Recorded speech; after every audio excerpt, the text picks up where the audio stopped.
আসসালামু আলাইকুম, আমি নুসরাত জাহান রিয়া। কেমন আছেন আপনারা? আলহামদুলিল্লাহ আমরা ভালো আছি। চলে এসেছি প্রতিদিনের ব্লগ নিয়ে।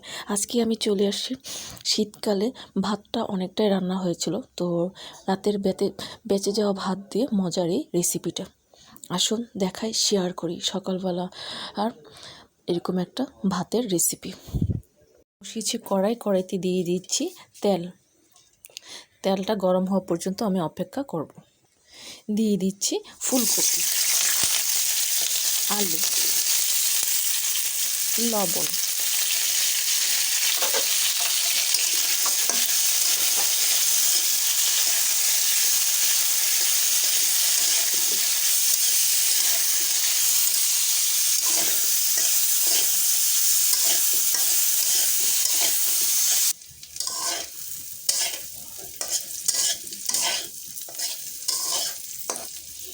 ফুলকপি আর আলুগুলো ভাজা হয়ে গেছে, একেবারে ভাজা। এখন আমি এটা নামিয়ে ফেলবো। কড়াইতে দেওয়া হয়েছে তেল, দিয়ে দিচ্ছি পেঁয়াজ আর কাঁচামরিচ। এখন পেঁয়াজ আর কাঁচামরিচটা একটু ভালো করে ভেজে নেব। দিয়ে দিচ্ছি লবণ, শুকনো মরিচের গুঁড়ি, হলুদের গুঁড়ি, ধনিয়া গুঁড়ি,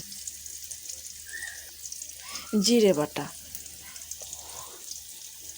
রসুন বাটা,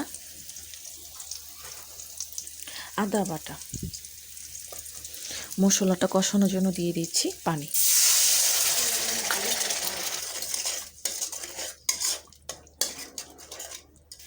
দিয়ে দিচ্ছি আগে থেকে রান্না করা মুরগির মাংস।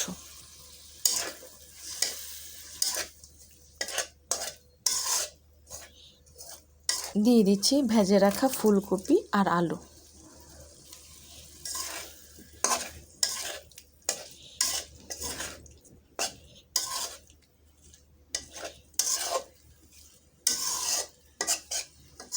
সব কিছু একদম ভালো মতো কষে আসছে। দিয়ে দিচ্ছি আগের দিন রান্না করা ভাত। রাতের বেলা বেঁচে যাওয়া ভাতটা দিয়ে আজকে আমি করে নিচ্ছি। সম্পূর্ণ ভাতটা দিয়ে দিয়েছি, এখন ভালো করে মিশিয়ে নেব। এর ভিতরে দিয়ে দিচ্ছি টমেটো।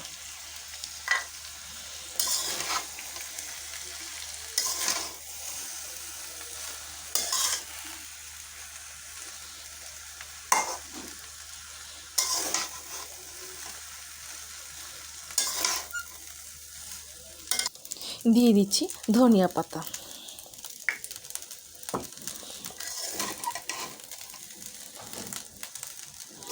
একেবারে ভালোভাবে মিশিয়ে নিলেই হয়ে যাবে।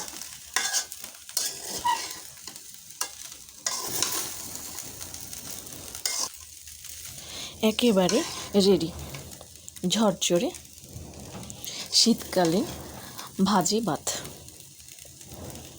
এখন আমি এটা নামিয়ে ফেলব। উপর থেকে দিয়ে দিচ্ছি আর একটু ধনিয়া পাতা কুচি। তো একেবারেই রেডি রাতের বেলা বেঁচে যাওয়া ভাত দিয়ে মজার এই ভাত ভাজিটা। টমেটো আছে, ফুলকপি আছে, আলু, আর রান্না করা মুরগির মাংসটা আমি একদম ছিঁড়ে কুচি কুচি করে নিয়েছি হাত দিয়ে। আশা করি এইরকম করে ভাতটা ভেজে খেয়ে দেখবেন। সকালবেলা যদি তাড়াহুড়ো লেগে যায়, তাহলে যদি এগুলো বাসায় থাকে বা চাইলে আরও কিছু সবজি অ্যাড করতে পারেন। আশা করি আপনাদের খুব ভালো লাগবে এই শীতকালীন সবজি মাংস দিয়ে ভাত ভাজি। ভালো লাগলে আমাকে কমেন্টস করে জানাবেন, সাবস্ক্রাইব করে দেবেন, আমার পাশে থাকবেন আর আমাকে অনেক অনেক সাপোর্ট করবেন। আজ এই পর্যন্তই। সব ভালো থাকেন, সুস্থ থাকেন, আবার আসবো। আল্লাহ হাফেজ।